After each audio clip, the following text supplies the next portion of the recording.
मान्यवर, आज ये दो बिल पारित भी होंगे, इसलिए भी आज का दिन बहुत महत्वपूर्ण है। और आज का दिन जम्मू कश्मीर और भारत के इतिहास में अलग दृष्टि से भी बहुत सुवर्ण अक्षरों से अंकित होने वाला है, क्योंकि आज ही सर्वोच्च अदालत की संवैधानिक खंडपीठ ने धारा 370 को समाप्त करने का और जम्मू कश्मीर राज्य के पुनर्गठन का विधेयक, जो मैं 5 अगस्त 2019 को इस सदन में मोदी जी के लिए गए निर्णय के अनुमोदना में लेकर आया था, वो बिल लाने की मंशा, बिल का संवैधानिक रूप से स्वीकार और पूरी प्रक्रिया को भी माननीय सर्वोच्च अदालत ने संवैधानिक घोषित किया है, सर्वानुमत से किया। मान्यवर, बहुत सारे सवाल परसों तक उठाए गए। परसों भी लोकसभा में कहा गया कि ये बिल अभी लंबित है, क्यों जल्दबाजी में ला रहे हैं, सुप्रीम कोर्ट न्याय करेगी, आपको राह देखनी चाहिए। मान्यवर, ये सारे स्टैंड जो थे वो न्याय के लिए नहीं थे। नरेंद्र मोदी जी ने जो निर्णय किया था वो निर्णय को लंबित करने के लिए थे, उस इरादे से किए गए थे। मान्यवर, आज निर्णय कर लिया सुप्रीम कोर्ट ने, और ढेर सारी चीजों को जो भारतीय जनता पार्टी 1950 से बताती थी, और कांग्रेस, विपक्ष और विशेषकर कम्युनिस्ट भाइयों का हमेशा से हम पर आरोप था कि राजनीतिक बातें आप कर रहे हो। ये सारी चीजों को आज सर्वोच्च अदालत ने अमली जामा पहना दिया। न्यायालय ने माना कि जम्मू कश्मीर के पास कभी भी आंतरिक संप्रभुता नहीं थी, जो हमारा कहना था। उन्होंने कहा कि भारत के साथ ट्रीटी के कारण भारतीय संविधान के बाहर राज्य को कोई आंतरिक संप्रभुता नहीं मिलती है, इस बात को सुना। मान्यवर, न्यायालय ने माना कि अनुच्छेद 370 एक अस्थायी प्रावधान था, इसमें कोई शंका कुशंका नहीं है। ये संवैधानिक सत्य है कि धारा 370 अस्थायी समाधान। अब ये कुछ लोगों को पसंद नहीं आता है, और जो नेहरू जी के विचारों के, नेहरू जी के कामों के बड़े प्रशंसक है और अनुयायी है, उनको भी पसंद नहीं आता है जो हम कहते हैं। मगर मैं उनको बड़ी विनम्रता से पूछना चाहता हूं, अगर धारा 370 इतनी ही न्यायिक थी, इतनी ही जरूरतमंद थी, तो इसके सामने एक ही आर्टिकल है मान्यवर, जिसके सामने टेम्पररी शब्द का उपयोग किया गया, वो स्वयं नेहरू जी ने क्यों किया होगा? जो लोग कहते हैं कि धारा 370 परमानेंट है, वो संविधान सभा की मंशा का अपमान कर रहे हैं, संविधान का अपमान कर रहे हैं। मान्यवर, आज सुप्रीम कोर्ट ने कह दिया है कि इसका मतलब यह है, ये जो कहा धारा 370 अस्थायी प्रावधान था, इसका मतलब यह है कि ये दावा याचिकाकर्ता का 370 को कभी हटाया ही नहीं जा सकता। वो दावा सिरे से सुप्रीम कोर्ट ने खारिज कर दिया है कि संविधान को और देश के संसद के सदनों को पूरा अधिकार है धारा 370 हटाने। मान्यवर, न्यायालय ने यह भी माना कि राज्यपाल शासन और राष्ट्रपति शासन की जो उद्घोषणाएं हुई, इस पर भी ढेर सारे सवाल उठा गए कि राष्ट्रपति शासन गलत तरीके से लगाया गया, राज्यपाल शासन गलत तरीके से लगाया गया। इन्होंने भी, सुप्रीम कोर्ट ने यह भी माना कि राज्यपाल शासन और राष्ट्रपति शासन की उद्घोषणाओं को चुनौती देना ठीक नहीं है, ये पूर्ण रूप से संवैधानिक प्रक्रिया के तहत। मान्यवर, अनुच्छेद 370(3) में जो प्रावधान है वो संविधान सभा ने ही तय किया है। जब टेम्पररी इस प्रोविजन को किया गया तब सवाल हुआ है कि टेम्पररी है तो हटेगा कैसे। तो धारा 373 के अंदर एक प्रावधान डाला गया कि सीओ से राष्ट्रपति महोदय धारा 370 में सुधार भी कर सकते हैं, इस पर रोक भी लगा सकते हैं और पूर्णतया संविधान के बाहर भी कर सकते हैं। राष्ट्रपति का जो आदेश था, तत्कालीन राष्ट्रपति का 5 अगस्त 2019 का आदेश सीओ था, इसके माध्यम से राष्ट्रपति जी को पूर्ण अधिकार है अनुच्छेद 370 का संचालन बंद करने का। ये भी आज सुप्रीम कोर्ट ने सर्वानुमत से होल्ड कर दिया है, उसको उस पर मोहर लगाई। इस आधार पर याचिकाकर्ता ने एक तर्क दिया था। याचिकाकर्ता कौन है वो तो सभी लोग जानते ही है, सभी लोग जानते हैं, मैं कोई नाम देना नहीं चाहता। नहीं, नाम देकर क्या करेंगे, यही बोले ही है वो, तो इसमें कोई एक्सपोज करने जैसी बात नहीं। मान्यवर 370 के तहत कोई भी घोषणा करने के पहले जम्मू कश्मीर की संविधान सभा का परमिशन जरूरी है, अनुमोदना जरूरी है, ये उनका क्लेम था। और उसको क्लेम को एक्सटेंड करते हुए आगे ले गए, क्योंकि अब तो जम्मू कश्मीर में संविधान सभा है ही नहीं। तो इसका मतलब ये हुआ कि जम्मू कश्मीर की संविधान सभा के परमिशन के बगैर धारा 370(3) के तहत कोई एक्शन नहीं लिया जा सकता और संविधान सभा समाप्त हो गई है, इसलिए धारा 370 परमानेंट हो गया। मान्यवर, ऐसा आर्गुमेंट मैंने मेरे जीवन में भी मेरे 5 धारा शास्त्रियों को पूछा कि मेरी समझ में कोई गड़बड़ है या ये डिमांड कोई गड़बड़ है, कि डिमांड तो गड़बड़ है ही है, ये आर्ग्यू कर रहे हैं उनकी समझ में भी बड़ा प्रॉब्लम है। मान्यवर, आज सुप्रीम कोर्ट ने तय कर दिया कि जम्मू कश्मीर की संविधान सभा समाप्त होने से धारा 370(3) समाप्त नहीं हो जाता है, धारा 370(3) यथावत रहता है।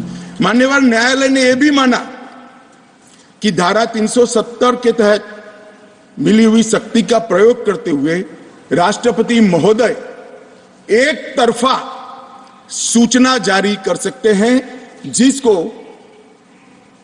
संसद के दोनों सदनों का सादे बहुमत से अनुमोदन चाहिए। ये भी आज सुप्रीम कोर्ट ने मान लिया। जो कहते थे कि राष्ट्रपति महोदय का सीओ ठीक नहीं है, आज उसका भी जवाब माननीय सुप्रीम कोर्ट ने दे दिया है। मान्यवर, उपयुक्त बिंदुओं का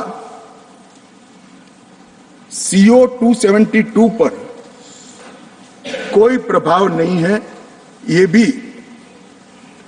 सिद्ध करते हुए अनुच्छेद 371(d) के तहत राष्ट्रपति द्वारा शक्ति का प्रयोग दुर्भावनापूर्ण नहीं है, उसको भी सुप्रीम कोर्ट ने होल्ड कर दिया है।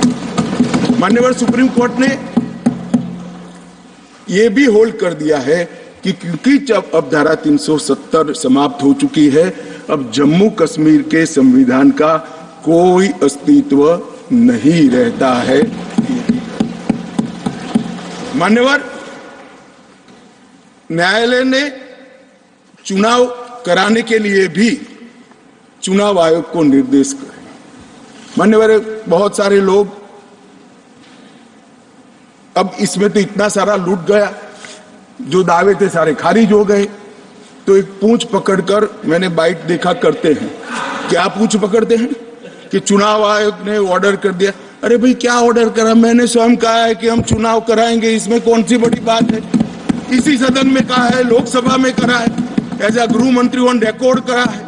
उन्होंने कहा कि भाई राज्य का स्टेटस वापिस देंगे, तो ये भी मैंने कहा है कि अप्रोप्रिएट टाइम पर राज्य का स्टेटस हम वापिस देंगे।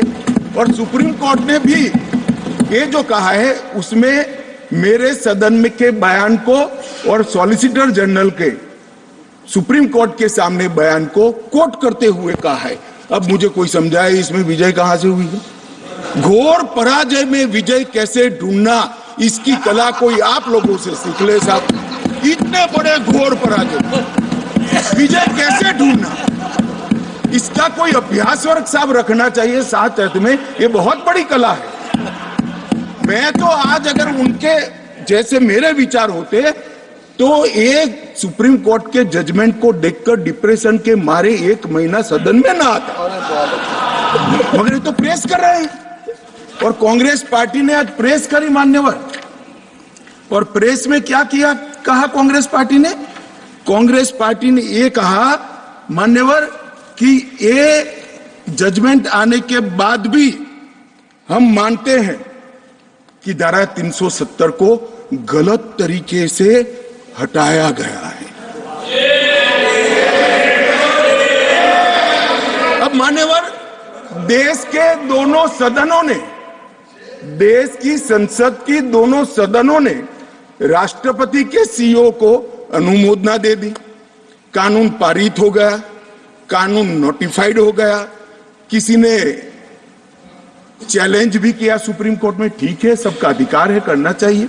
सुप्रीम कोर्ट में एक लंबी बहस भी हुई, 5 जजों की बेंच बनी और 5 सीनियर मोस्ट जज बने, बैठे इसमें, लंबी बहस, सबकी सुनवाई हुई, आज फैसला भी आ गया।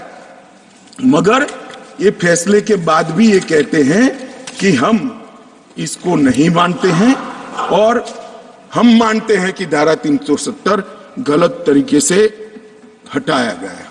मान्यवर, मैं इनको नहीं समझा सकता, मेरी तो मर्यादा है साहब, नहीं समझा सकता कि वास्तविकता क्या है। हमें समझना चाहिए कि 42,000 लोग मारे गए हैं। क्यों मारे गए? सवाल हिंदू मुस्लिम का नहीं है।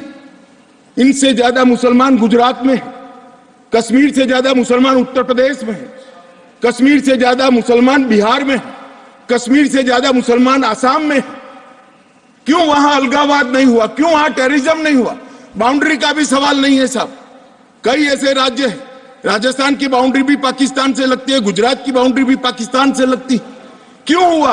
क्योंकि धारा 370 अलगाववाद को बल देती थी और अलगाववाद के कारण आतंकवाद खड़ा हुआ। ये समझना ही नहीं था। एक गलत फैसला हो जाता है, कितने भी बड़े आदमी से हो सकता है, किसी भी पार्टी से भी हो सकता है, मगर जब इतिहास सिद्ध कर दे, समय सिद्ध कर दे ये फैसला गलत है, देश के हित में वापिस आना चाहिए। अभी भी मैं कहता हूं, वापिस आइए, वरना जितने बचे हो इतने भी नहीं बचोगे। अगर अभी भी इस फैसले को चिपक कर रहना चाहते हो तो देश की जनता देखती है, 2024 में 2-2 हाथ भी हो जाएंगे और जनता का परिणाम भी आ जाएगा और मोदी जी तीसरी बार प्रधानमंत्री। मान्यवर, मैं जिस 2 बिल को लेकर आया हूं, वो 2 बिल एक प्रकार से सभी पार्टियों को मैंने सुना है, सर्वानुमत से बिल के तत्व को सबने समर्थन किया है। बिल का जो तत्व है, कंटेन है, इसका किया है।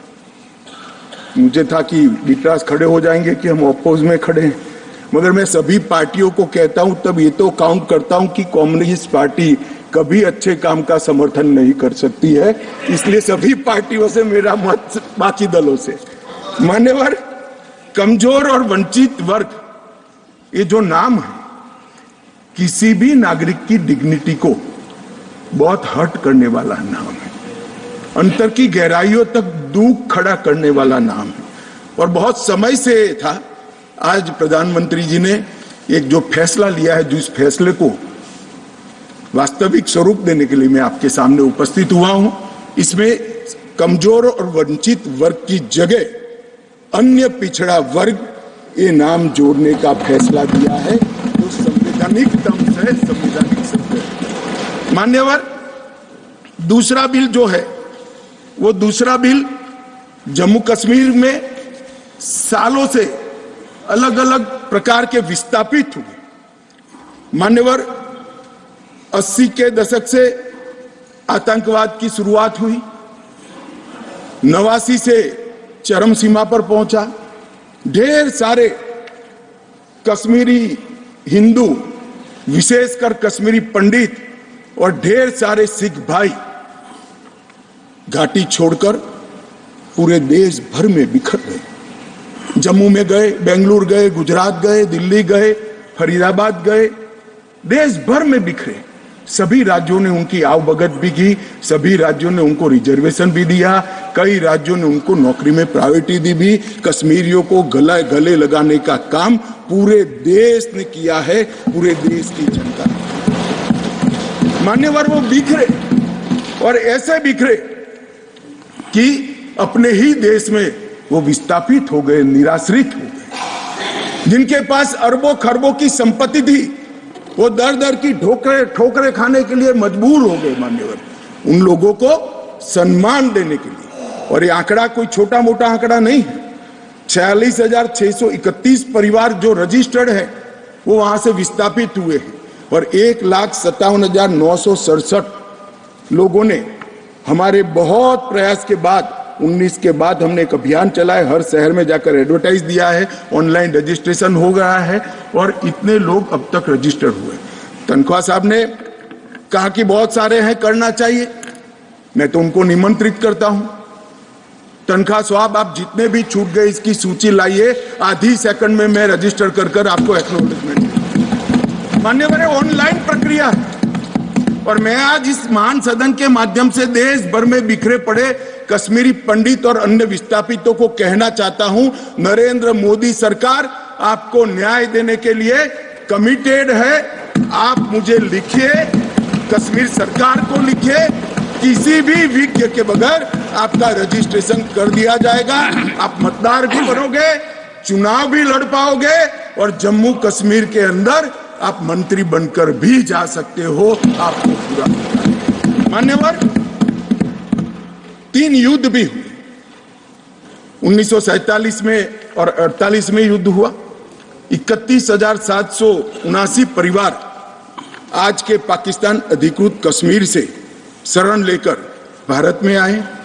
इनमें से 26,319 परिवार तत्कालीन जम्मू कश्मीर राज्य में बसे, और शेष 5,460 परिवार अन्य भागों में बसे। दूसरा युद्ध हुआ 65 और 71 का, और छम्ब और नियाबत क्षेत्र से लगभग 10,065 परिवार विस्थापित हुए। 3500 परिवार 65 के युद्ध में हुए, और इतने ही करीब 71 के युद्ध में हुए। अब तक 47, 65 और 71 के युद्धों में लगभग 41,844 परिवार विस्थापित हुए हैं। उनको भी भारत सरकार ने ढेर सारी चिंता करी है, मैं आगे बताता हूं। मगर ये बिल जो है मान्यवर, 3 सीटें, 2 जम्मू कश्मीर से विस्थापित परिवारों के लिए और 1 सीट पाक ऑक्यूपाई कश्मीर से विस्थापित आए हुए कश्मीरी भाइयों के लिए रिजर्व करने का काम नरेंद्र मोदी जी ने बहुत मन के साथ, चाव के साथ और संवेदना के साथ किया। मान्यवर, ये जो फैसला है उसी एक्ट का हिस्सा है जिस एक्ट को सब चैलेंज करते हैं। मैं उनको बताना चाहता हूं, जब आप 5 अगस्त 2019 के बिल को चैलेंज करते हो, तब आप डिलिमिटेशन कमीशन एक्ट को भी चैलेंज करते हो। ये मत भूलो कि आप इनके रिजर्वेशन के खिलाफ बात करते हो। मान्यवर, डिलिमिटेशन कमीशन ने गंभीरता से विचार करने के बाद समुदायों का प्रतिनिधित्व नॉमिनेशन द्वारा कराने की सिफारिश की है। और मान्यवर, जम्मू कश्मीर प्रशासन ने, जो आज स्वाभाविक है राष्ट्रपति शासन है, उसने भी अपना अभिप्राय डिलिमिटेशन कमीशन को दिया था। भारत सरकार ने के गृह मंत्रालय ने भी दिया था कि इनके प्रति सिंपैथेटिक व्यू लेना चाहिए, इनका प्रतिनिधित्व होना चाहिए। जब वो अपनी जमीन में ही नहीं है तो असेंबली में कैसे चुनकर जा सकते हैं। मान्यवर, और ये आदेश उन्होंने प्रकाशित किया था, जिसको आज कानूनी जामा पहनाकर मैं ये बिल को लेकर उपस्थित हुआ हूँ। मान्यवर, ये जो डिलिमिटेशन कमीशन ने और भी कई फैसले किए हैं, मैं जरा सदन के सामने पूर्व की स्थिति और अभी की स्थिति बताना चाहता हूं, पूर्व में जम्मू में सिर्फ 37 सीट थी, 37 सीट थी। अब नए डिलिमिटेशन कमीशन ने 37 से बढ़ाकर 43 सीट जम्मू क्षेत्र में बनाने का कहा। मान्यवर कश्मीर में 46 सीट थी, 46 सीटें थी। अब 46 की जगह 47 सीटें, 47 सीटें बनाने का कहा। इस तरह से जम्मू और कश्मीर दोनों को मिलाकर 83 सीटें थी। लद्दाख की सीटें निकाल दी है क्योंकि वहां यूटी बन चुकी। 83 सीटें थी, उसकी जगह 90 सीटें अब डिलिमिटेशन कमीशन ने करी है, जिसको भारत सरकार ने माना। और पाक ऑक्यूपाई कश्मीर की 24 सीटों को आरक्षित रखा गया है, क्योंकि हम अभी भी मानते हैं, कोई जिसको जो बोलना है वो बोले। इस सदन में बोला हुआ शब्द इतिहास बनता है। मैं आज फिर से कहना चाहता हूं, पाक ऑक्यूपाई कश्मीर भारत का है, हमारा है, और हमसे कोई नहीं चाहता। मान्यवर, हमने 24 सीटें पाक ऑक्यूपाई कश्मीर के लिए सुनिश्चित की है। मान्यवर, अब तक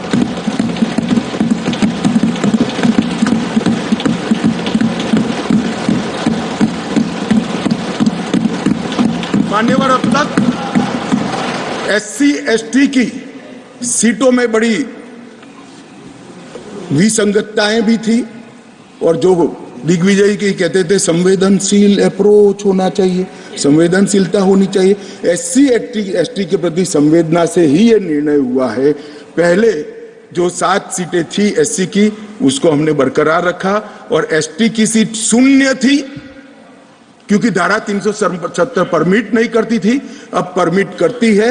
9 सीटों को रिजर्व कर दिया।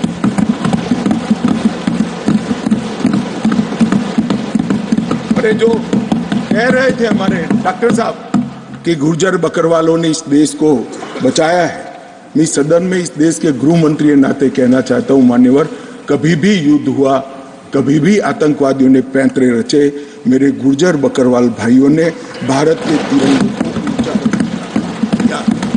और आज सालों के बाद आज उनको न्याय मिलने जा रहा है। इसका कम से कम मुझे तो बहुत संतोष है। किसी को संवेदनशीलता दिखे या न दिखे, 75 साल तक उनका अधिकार जो भारत के संविधान ने दिया था, कौन रोक कर बैठा था? कौन रोक कर बैठा था? क्या कोई जवाब दे सकता है? जम्मू कश्मीर के ST भाइयों के अधिकारों को कौन रोक कर? ये 3 परिवार रोक कर बैठे थे मान्यवर, जो 370 को एंजॉय कर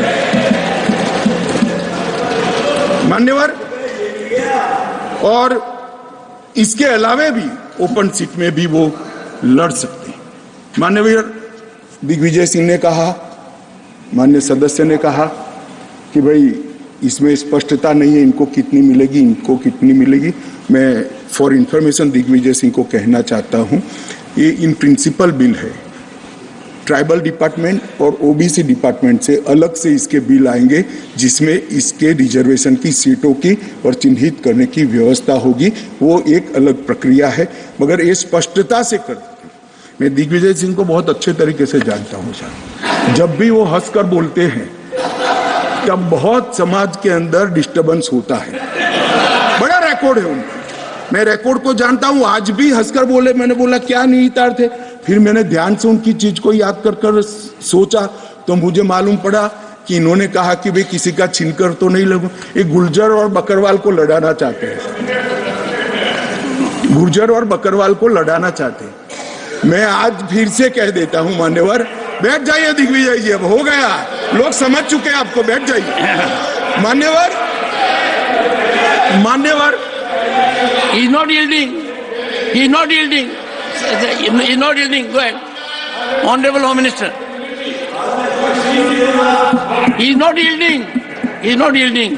मान्यवर, मैं स्पष्टता करना चाहता हूं, गुर्जर भाइयों की एक भी सीट लिए बगैर बड़े संवेदनशीलता से बकरवाल भाइयों को दिया जाए, हमें कोई आपत्ति। गुर्जरों को जो फायदा मिला है उसमें कोई बदलाव नहीं होगा।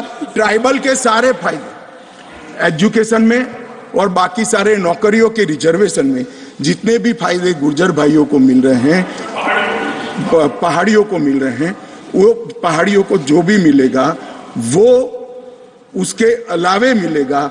एक भी नौकरी ना खत्म होगी, ना एक भी शिक्षा की सीट खत्म होगी।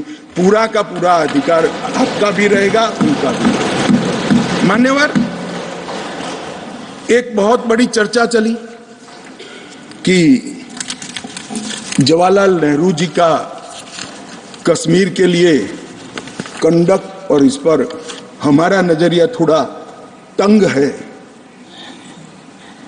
जहां तक तंग नजरिए का सवाल है साहब, देश की एक भी इंच जमीन का सवाल है, हमारा नजरिया तंग रहेगा, हम दिल बड़ा नहीं कर सकते साहब।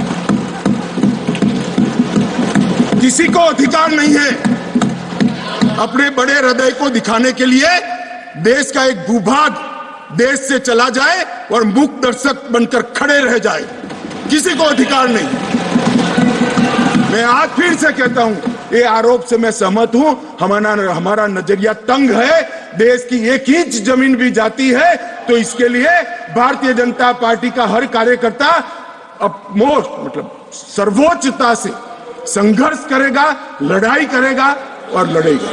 हमें कोई इसमें शर्म की बात नहीं। मान्यवर, मैं कुछ बातें कहना चाहता हूं। बहुत कुछ कहा है, अभी कहा गया नेहरू के कारण कश्मीर यहां है। नेहरू जी के न होते तो शायद ये बिल ही नहीं आता और कश्मीर होता ही नहीं। इस तरह से कहा।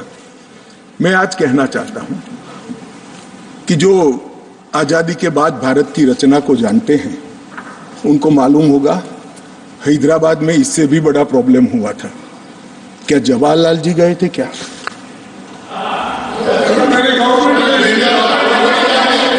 तो यहां गवर्नमेंट नहीं, यहां नेहरू। क्या कर रहे हो खड़गे जी? अभी भी वापस आओ।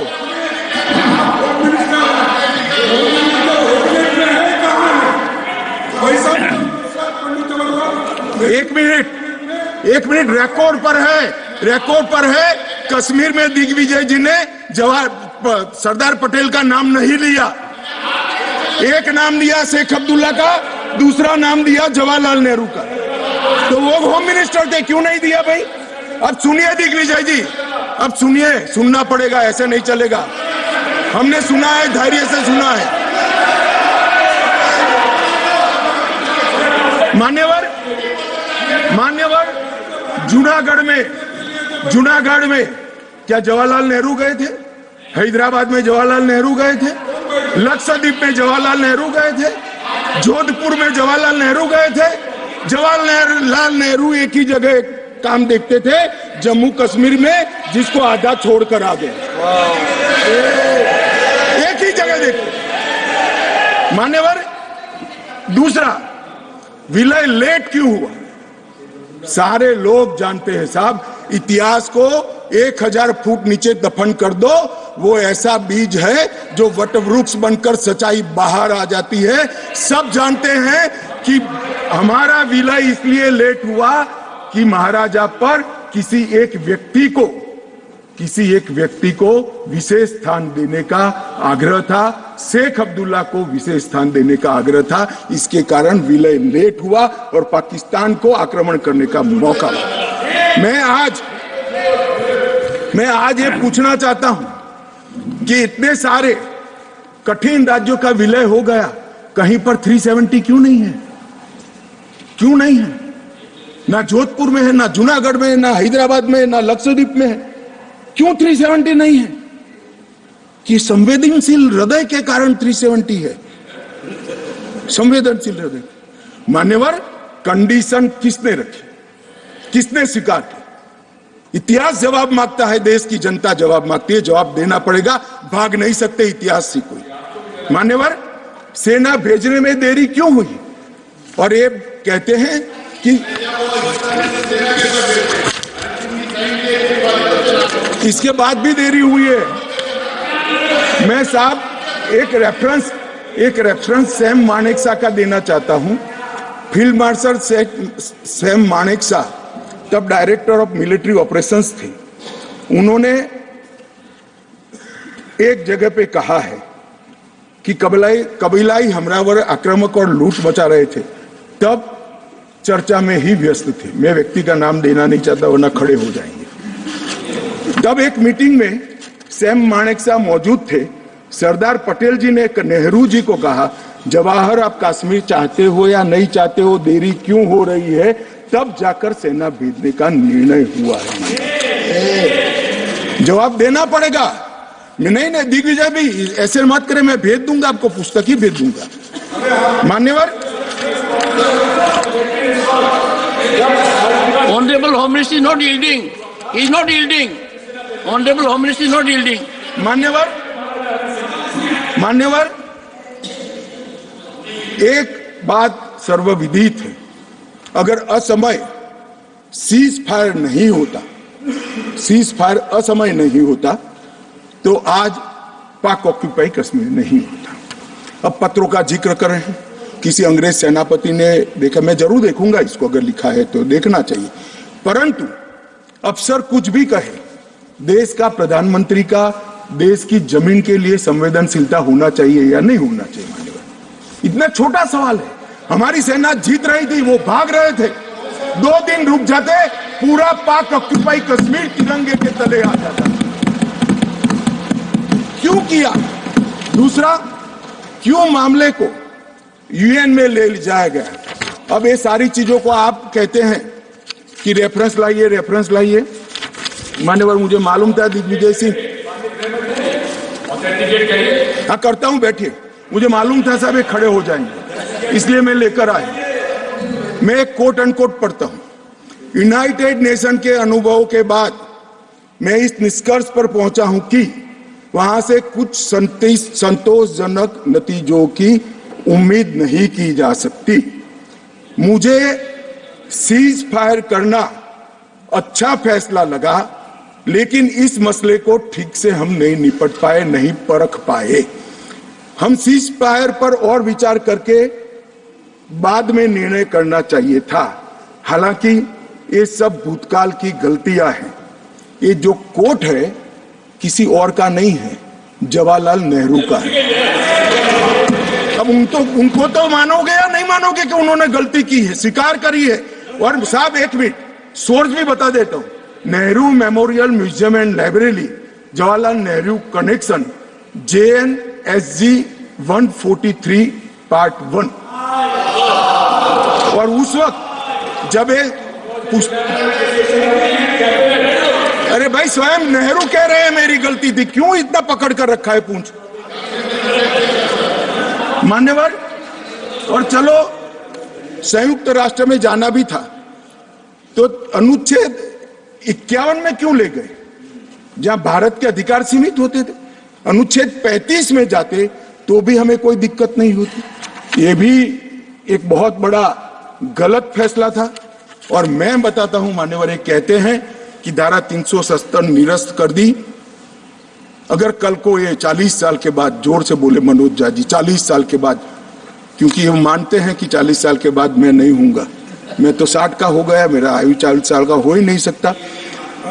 वो कहते हैं 40 साल के बाद इतिहास पूछेगा तो कौन रिस्पॉन्ड? मैं बताता हूं, 2 सदी तक अगर धारा 370 का फैसला गलत है तो मेरी सरकार का है, मेरा फैसला। प्रधानमंत्री नरेंद्र मोदी जी ने फैसला लिया है। ना मोदी जी इस फैसले से भाग सकते हैं, ना हमारी कैबिनेट भाग सकती है, और ना हमारा पार्टी भाग सकता है। रिस्पॉन्सिबिलिटी ऑन करनी पड़ती है। जब इमेज बिल्डिंग के लिए बड़े बड़े फैसले लेते हैं, संवेदनशील दिमाग से फैसले लेते हैं, तब इसको ऑन भी करना पड़ता है और देश को जवाब भी देना पड़ता है। इस तरह से नहीं चलता है इतिहास। और इतिहास, मेरी बात आज भी मानकर चलिए दिग्विजय सिंह, इतिहास किसी को नहीं बख्शता है, किसी को नहीं बख्शता है। मान्यवर, आज जो बिल लेकर मैं आया हूं, काफी लोगों ने पूछा कि क्या बदलाव आया है। अब मेरी कोई चश्मे की दुकान तो है नहीं जिससे वास्तविकता दिखाने का चश्मा मैं किसी को पहना सकूं। सबको अपने अपने चश्मे से देखना पड़ेगा, और चश्मे का अगर कांच गलत है तो दृश्य गलत हो जाता है।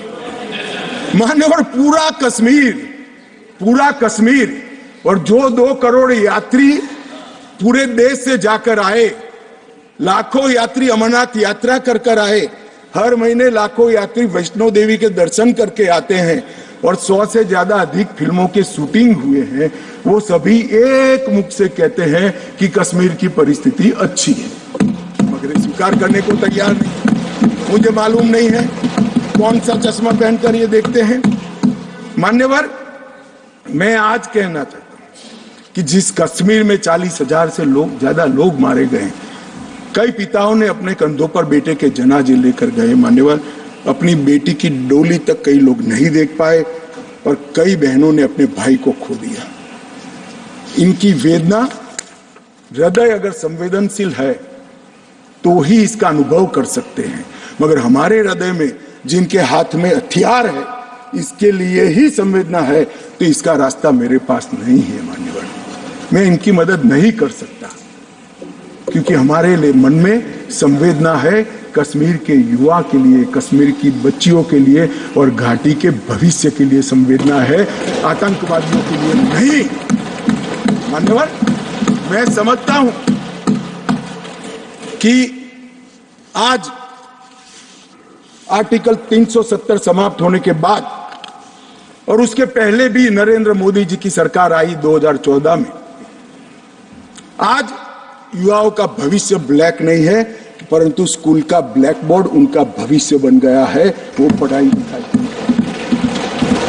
जो युवा मान्यवर पत्थर लेकर घूमते थे, मोदी सरकार ने, इस प्रधानमंत्री ने इसके हाथ में लैपटॉप पकड़ाने का काम किया है। पूरी दुनिया का एक्सेस और आतंकवाद और अलगाववाद की बात करने वाले लोग धारा 370 कर आधार बनाकर अलगाववाद की बात करने वाले लोग, आज जो लोग बात करते हैं उनकी कश्मीर की जनता अनसुनी करती है, डेमोक्रेसी और डेवलपमेंट की बात करती है। मान्यवर, ये आज बदलाव हुआ है। अभी अभी कह रहे थे कि मैंने सदन में कहा था कि आतंकवाद समाप्त हो जाएगा। मैं मेरे जीवन में बोला हुआ भूलता नहीं हूं और जो बोलता हूं उसको ओन करता हूं। मैंने कहा था कि 370 के कारण अलगाववाद की भावना समाप्त हो जाएगी और जब अलगाववाद की भावना समाप्त होगी, सहन सहन आतंकवाद कम हो जाएगा, समाप्त। मान्यवर, ये बीच मझधार में 40 साल इन्होंने गलतियां करी, 80 के दशक से गलतियां करते आए, संवेदनशील हृदय से सोचते रहे, संवेदनाएं हथियार उठाने वालों के लिए रखे और इस 40 साल की गलती को ऐसा सोचते हैं कि मोदी जी के 4 साल में सुधर जाएगा। मगर आपकी बात सही है, अपेक्षा ऐसी ही रखनी चाहिए। मैं अब विषय पर मान्यवर, मैं बहुत पास में नहीं जाता। जब चरम सीमा पर थे तब तो आंकड़े बहुत भयावह थे, 90 के दशक में बहुत भयावह आंकड़े थे, परंतु मैं यूपीए शासनकाल की बात करना चाहता हूं। 2004 से 14 जब सोनिया जी और मनमोहन जी की सरकार थी, कुल आतंकवादी घटनाएं 7,217 हुई थी और अब आतंकवादी घटनाएं सिर्फ 2,197 हुई है। ये 10 साल।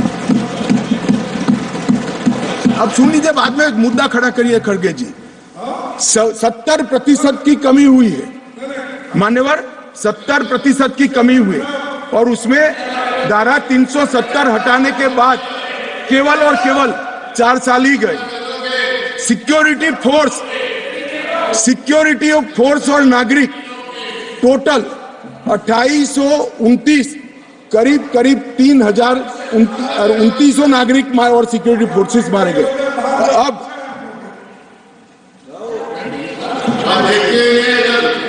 मान्यवर, 3,000 नागरिक उस वक्त 4 से 14 में मारे गए, 14 से 23 में 891 नागरिक मारे गए। 70% की कमी सिक्योरिटी फोर्सेस और नागरिक, और सिक्योरिटी फोर्सेस की मृत्यु में भी 50% की मान्यवर कमी।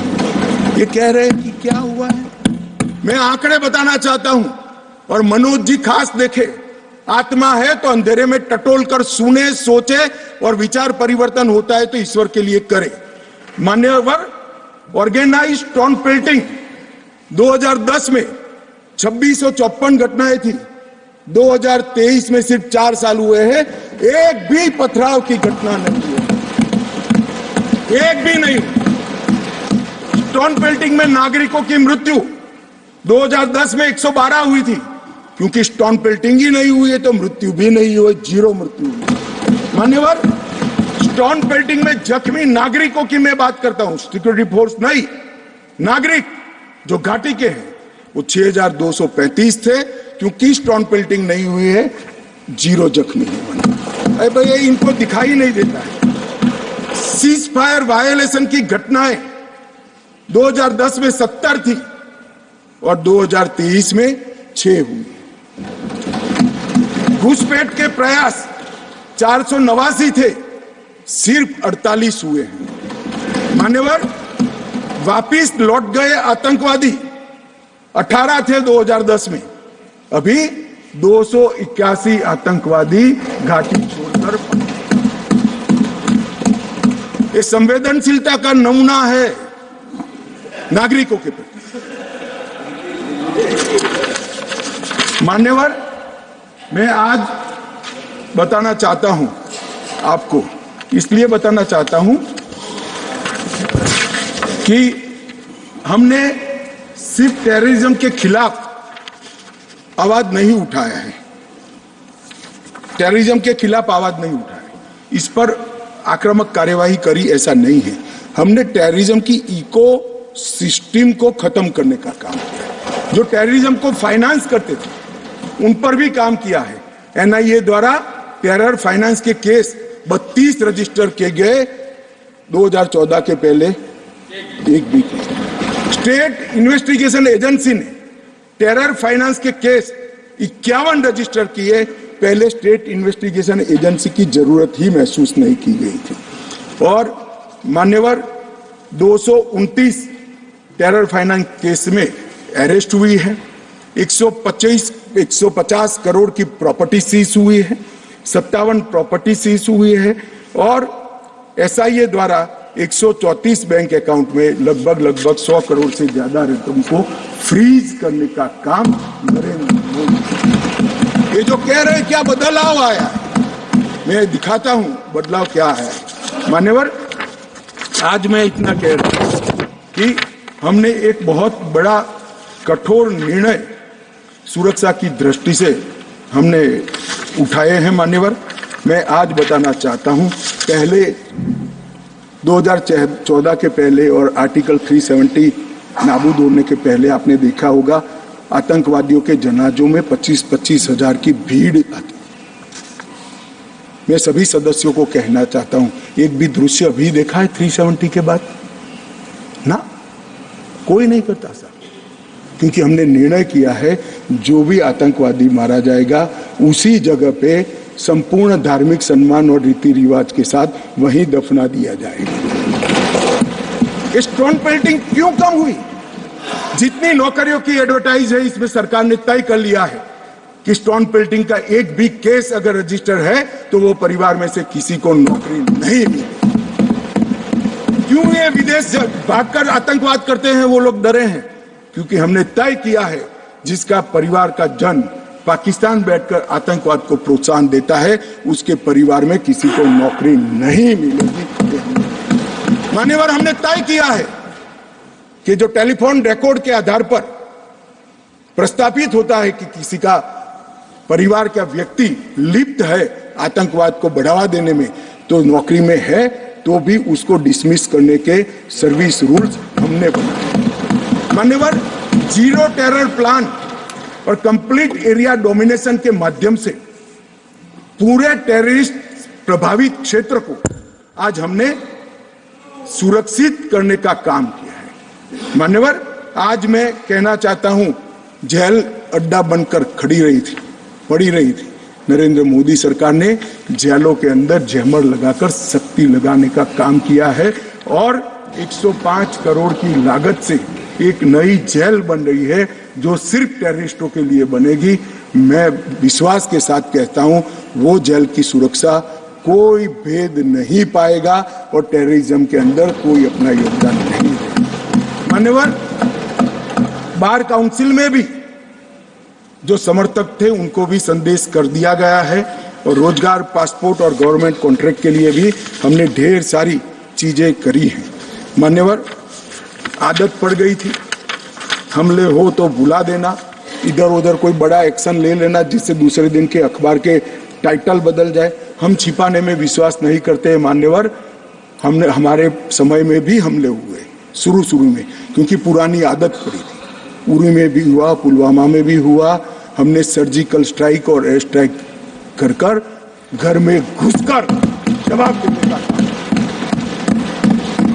है। हमें संवेदनशीलता कश्मीर के युवाओं के लिए, मगर संवेदनशीलता की व्याख्या टेररिज्म के लिए नहीं। माफ करना दिग्विजय जी, टेररिस्टों के लिए हमारे मन में कोई संवेदना नहीं।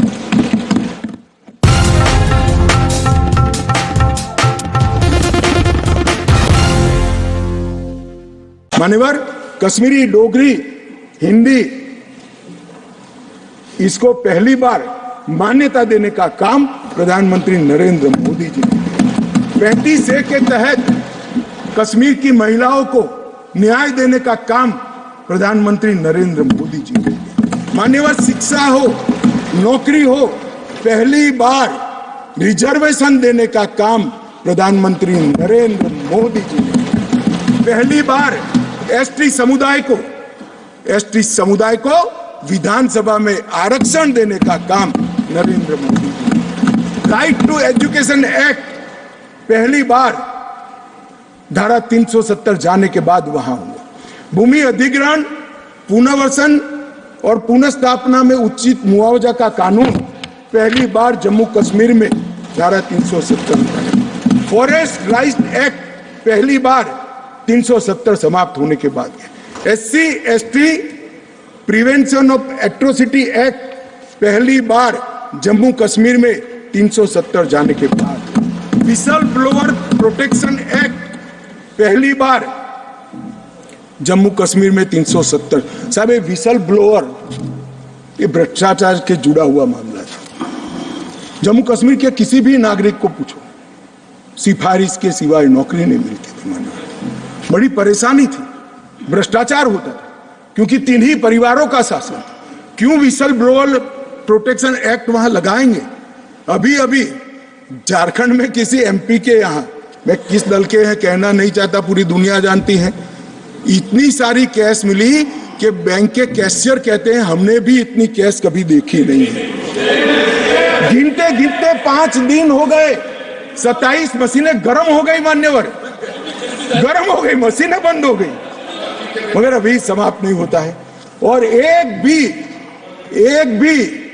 घमंडिया गठबंधन ने इसकी टीका भी नहीं की है, उसको सस्पेंड भी नहीं,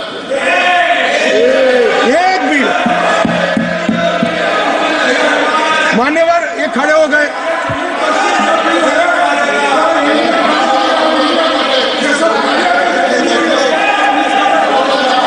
चलो इंडिया अलायंस में, मान्यवर, इंडिया अलायंस में इसकी टीका भी नहीं की। मान्यवर, अभी कहेंगे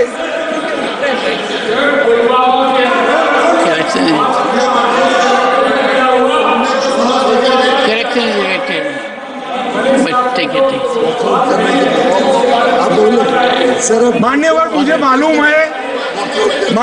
मालूम है नहीं बैठेंगे, क्योंकि OBC को सम्मान देना है, महिलाओं को रिजर्वेशन देना है, ये नहीं बैठेंगे, मुझे पूरा भरोसा है।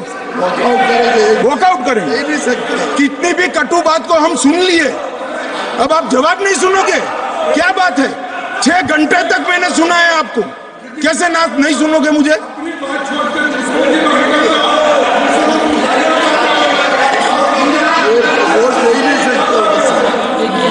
चले खड़गे साहब, प्लीज बैठ जाइए। मेरा निवेदन साहब, आप बड़े नेता हैं, home minister says will go on record. मान्यवर, ये कहते हैं कि क्या बदलाव आया है।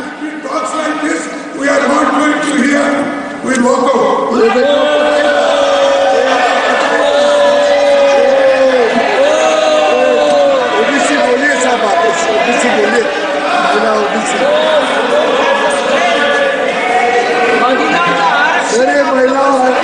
महिला और OBC के लिए नहीं बैठ सकते।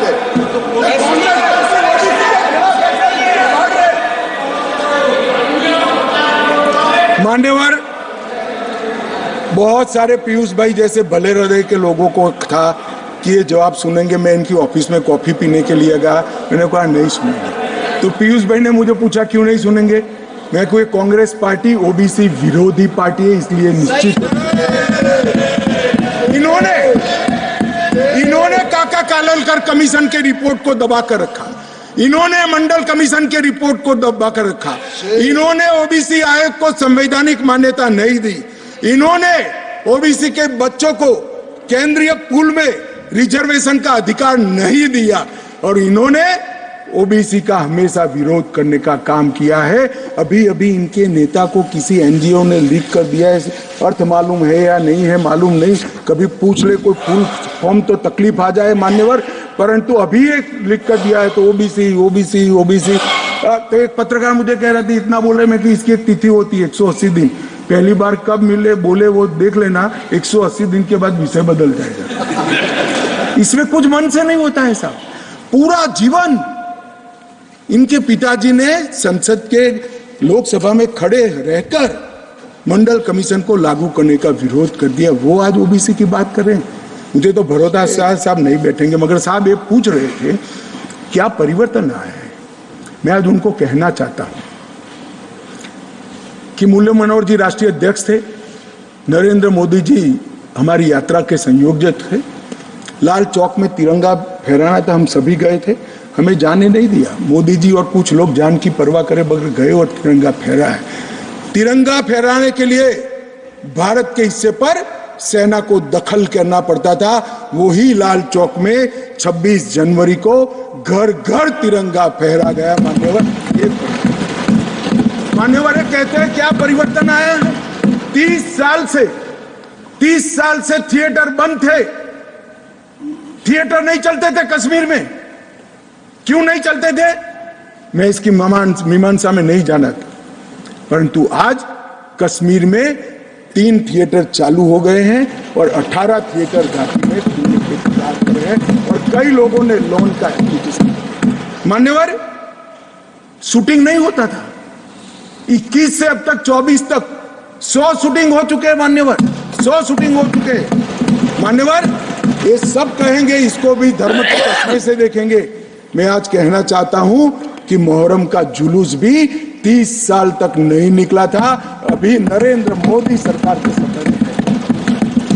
मान्यवर इनको बदलाव दिखाई नहीं पड़ेगा, जैसे मैंने कहा उनके चश्मे में खराबी है, वो आज भी गलती स्वीकार करने के लिए तैयार नहीं है, मगर मैं उनको कहना चाहता हूं कि देश आपकी स्वीकृति का मोहताज नहीं है। देश की जनता अब समझ चुकी है कि कश्मीर के सवाल के मूल में जवाहरलाल नेहरू की गलतियां थी, वो पूरा देश। मान्यवर जीएसडीपी वो डेवलपमेंट का बड़ा द्योतक होता है। 1 लाख करोड़ का जीएसडीपी था 2014-15 में और आज 2,27,927 है, डबल हो चुका है। डिग्री कॉलेज 94 थे, आज 147 है। ना आईआईटी था, ना आईएम था, ना एम्स था।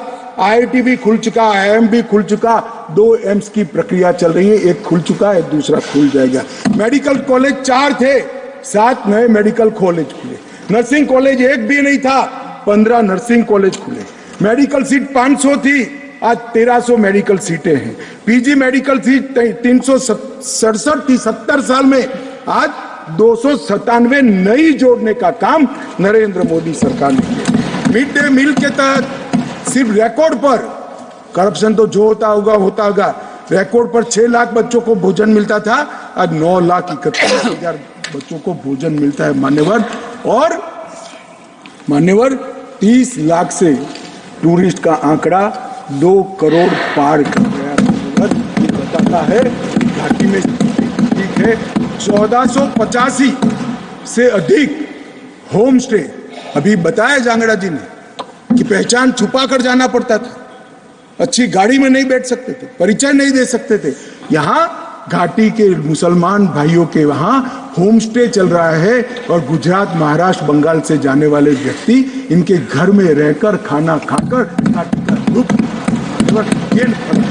लगभग 10,000 बिस्तर होम स्टे के अंदर हो गए मान्यवर। और प्रधानमंत्री ग्राम सड़क योजना प्रतिवर्ष 1100 का एवरेज था, अब 8,086 किलोमीटर का एवरेज बना है। 47 स्मार्ट सिटी के तहत योजनाएं थी, आज 173 है। प्रधानमंत्री आवास सिर्फ 24,000 बने थे, आज 1,45,000 बने हैं। घरेलू नल कनेक्शन सिर्फ 7,82,000 थे, आज 13,54,000 बने हैं। गठित की गई सेल्फ हेल्प ग्रुप 4,000 थी, आज 19,000 है। माननीय शिशु मृत्यु दर जो सबसे कठिन हेल्थ पैरामीटर है, इसका गिरावट बहुत कठिनता के साथ होता है। जो हेल्थ के पैरामीटर्स को जानते हैं उनको मालूम होगा। 1,000 पर 22 शिशु मारे जाते थे, आज 1,000 पर सिर्फ 16 शिशु मारे जाते हैं। 47 जन औषधि केंद्र थे, आज 227 जन औषधि केंद्र वहां पर स्थापित हो चुके हैं। मान्यवर, इनको दिखाई नहीं पड़ेगा। मैं आज चले गए हैं, मगर दिग्विजय जी को कहना चाहता हूं कि नरेंद्र मोदी जी के हृदय की संवेदना है कि घाटी और जम्मू में इतना बड़ा बदलाव डेवलपमेंट के क्षेत्र के अंदर हुआ है। मान्यवर, सिर्फ हाइड्रो इलेक्ट्रिसिटी में 30,000 करोड़ का भारत सरकार ने इन्वेस्ट किया। रेलवे का पैसा अलग, डिजिटल हाईवे का पैसा अलग। मान्यवर, लगभग पेंशन के लाभार्थी सिर्फ 6 लाख थे, रजिस्ट्रेशन नहीं होता था जम्मू की साइड से। अब ट्रांसपेरेंट रजिस्ट्रेशन के बाद 10 लाख लाभार्थी पेंशन के हो गए हैं। फूड सिक्योरिटी का कवरेज 43.8% था, आज 100% हो चुका है। हेल्थ कवरेज देश भर में एकमात्र राज्य ऐसा है जहां प्रधानमंत्री आयुष्मान भारत योजना मान्यवर सिर्फ गरीबों के लिए नहीं है, गरीब से लेकर धनी से धनी तक, फारूक अब्दुल्ला जी तक, सभी को प्रधानमंत्री आयुष्मान भारत योजना का फायदा मिलता है। ओपन डेफिकेशन 50 से 60% था, अब 100% है। ऑनलाइन सर्विसेज सिर्फ 60 सेवाओं में थी, आज 1100 सेवाओं में ऑनलाइन सर्विसेज हो गई है। और स्पोर्ट्स में युवाओं की भागीदारी सिर्फ 2 लाख थी, आज 2022 में जम्मू कश्मीर के 60 लाख युवाओं ने खेलों में हिस्सा लिया। मान्यवर, पूछते हैं कि क्या बदलाव आया, मैं इनको ही बताना चाहता हूँ। और मान्यवर, ढेर सारी चीजें हैं, अब ये चले गए हैं, मैंने दूसरे सदन में भी बताया, मगर मैं देश की जनता को विश्वास दिलाना चाहता हूँ कि मोदी जी ने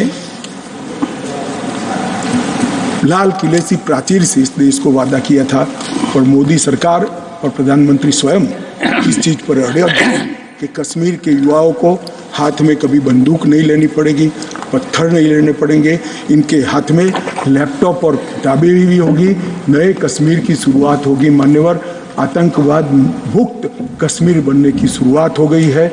नया कश्मीर, विकसित कश्मीर, जब विकसित भारत बनेगा, कश्मीर देश के सभी राज्यों के समकक्ष होकर वहाँ पर खड़ा होगा। दुनिया भर के यात्री आएंगे ऐसे कश्मीर की रचना के लिए। ये जो विधेयक लेकर मैं आया हूँ, मैं आपको निवेदन करता हूँ सभी लोगों को